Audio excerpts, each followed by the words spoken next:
Turnturo behind Kronovi. He'll be able to grab that next challenge. But G2, they've withstood enough for now. But here's Turnturo behind the ball. First killer on the side. And the two connect for the first goal of the game. Pay attention to what Turnturo does here. Low boost situation, just trying to knock it to that back post. The first killer didn't quite get there, but you can see him wrap around quite nicely, and they're set up quite nicely here again. Chicago gets some good defense done here and gets G2 out. Rizzo with the second touch, can't get there. Rizzo got the height too. He actually got too much height, but JNAP slips the ball by. Somehow G2 get this goal. And I can't blame Turo too much on this one. JNAP slaps it into first killer, who hits it down, and JNAP's the space. We'll see if they can get a 50 with Kronovi. They cannot, but still a decent ball for Turo. Back to Kronovi, back to Turo, slowing it down. Oh, Turo finishes it beautifully. Love the pass from Kronovi. Only had 2 pads to work with, and look at that finesse over to Turo, and then Turo gets by that last defender. Well done. The G2, they want to stay very disciplined moving out from their end, while Rogue, it's go, go, go as fast as we can. And neither of them are wrong. Right now, Rogue definitely getting the better of G2 as a long clear comes out for first killer. A third goal now from Rogue as they catch G2 out. Now, how did this break down for G2? On the backside, Chicago was collecting a boost. Did not expect it at least at 50 to come out or a challenge to stop. But Rogue, they're going to sit back on this, not wanting to force a challenge out. Might give G2 some space to line up a shot. They got a free rebound in the third. JNAPS is going to pick up another. He sees Rizzo, and Rizzo sees the net. G2 right back in it.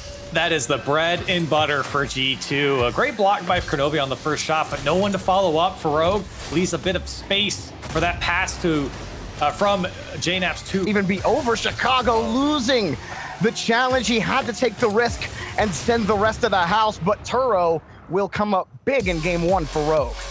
Oh, absolutely. And for Rogue, I think that long ball, but no pressure because a boomer comes right back his way. Now first killer already has Turo downfield. Kronovi coming quick. Can he get the shot? No, Rizzo hops right on top of it. There. Loose ball! Wow. Goal for G2! They take game 2. JNAPS was there on the backside, and he landed in the Rogue net with no boost, and it just happens to pinch out to him when he's rotating back. Free goal for JNAPS. It took 5.5 minutes of overtime, and that's how it ends. And, you know, it almost was coming up for the shot, and Chicago almost getting a double tap here. See how Rogue deals with the offense of G2 in this game. How do they break out and keep possession is truly the question. Or does Chicago get a great touch here? He does. And no boost for Turo means he couldn't challenge. G2 up first. That's a great touch from Chicago, but also from Rizzo. He made that impossible for Rogue to go for. That high ceiling touch, and nobody was positioned for it. So it was the perfect spot for Rizzo. And Chicago nails it. Really tough situation there for Turo, especially since that ball came straight off the ceiling on top of his car, but he had nothing in the tank. And now G2 threatening again. Open net. Kronovi was wasted, and Rizzo gets the second one.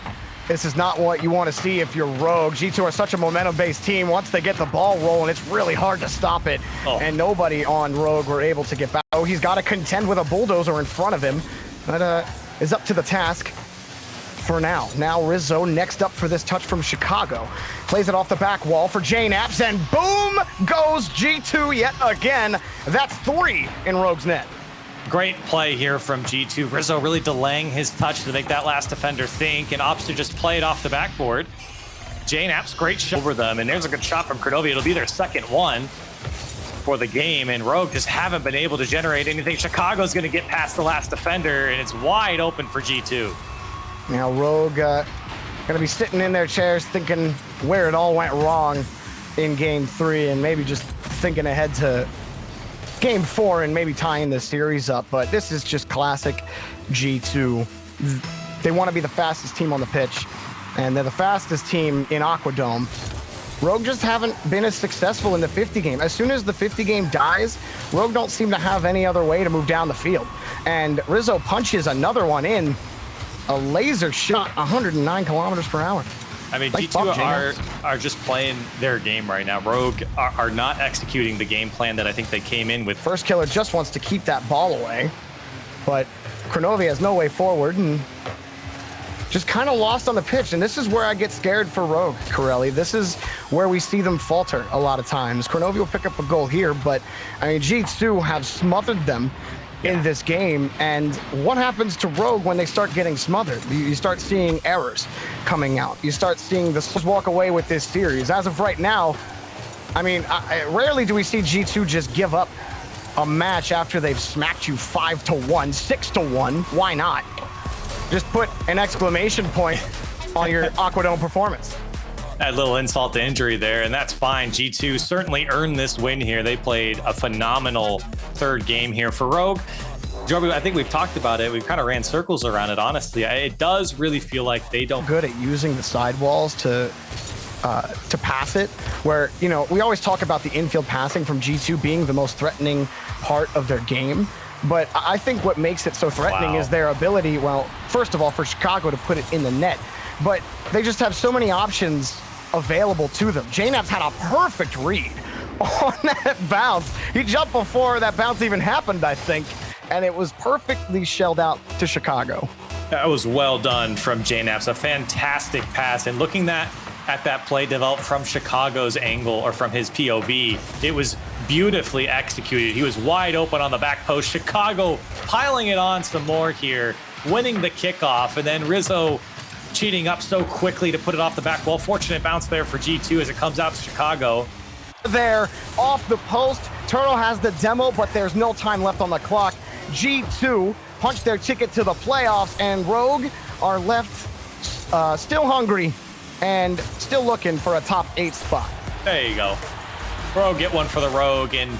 But to your point, Jorby, yeah, I mean, for G2, this was a good series, in my opinion. Yeah, game 1 didn't look so good from them, but I think it looks even better for a team to have a bad game 1 and then come out and in games 2 and 3 and 4 look so much better. I mean, look like